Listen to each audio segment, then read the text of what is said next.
Okay, good afternoon. This is Debbie Davis. It is September 16th, 2025.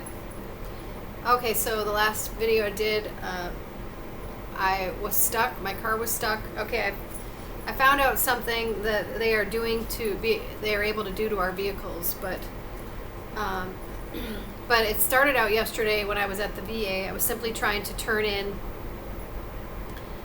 doing some errands in the area, and I was just trying to turn in a travel claim because I've been going to an acupuncturist. That's the only thing. Outpatient.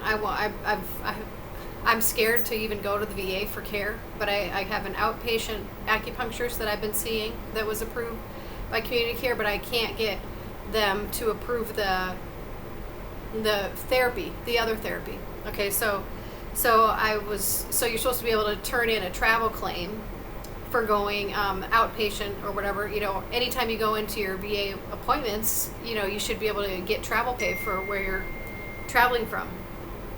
And so I turned in the hotel receipt and the dates I was there, and she's in the system as part of it's called a vendor for acupuncture. You know, so they already had her information on file and everything.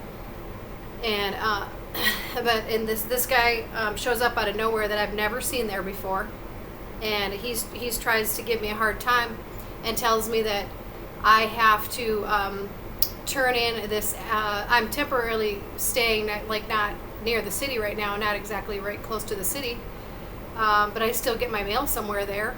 So, and I still get my VA mail at a certain place, and that's, you know, that's what I have on file with the VA. But in this case, I've been traveling from a different location to the acupuncturist, right? So I turned in the location where I'm at to the acupuncturist, which would be like my home of record, right? The home of record duty station where I'm at, you know, or whatever. The traveling to the place where I'm getting care is all they need to know. This is, you know, I was admin NCO for the Army, and I've worked with the VA for years, and that's all they ever needed. You know, there's nothing else that they should need. Now this time, they had some new guy in there, and he's giving me all kinds of a hard time, trying to force me to go and update my address in the system. Otherwise, they won't pay my travel claim. He's trying to force me, and I said I'm not going to, because it's not a permanent address change. And I said I don't even feel safe giving you my address because there's so many dangerous people that work at the VA right now. I mean, this is I don't even feel safe going to this VA. So I'm going to play you the audio of what happened there. I sent you the receipt. What regulation is that? Show it to me. They tried to say there's, because of some regulation, even if it's a temporary address, we still need you to update it within the entire VA system.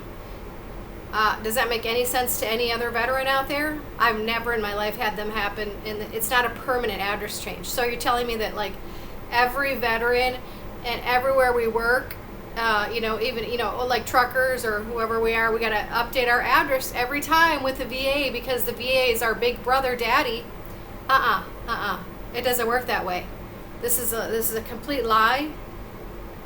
And and then I go outside and I see this CIA vehicle on top of it. So I know this isn't a real employee. I've never heard of this before. What is the regulation?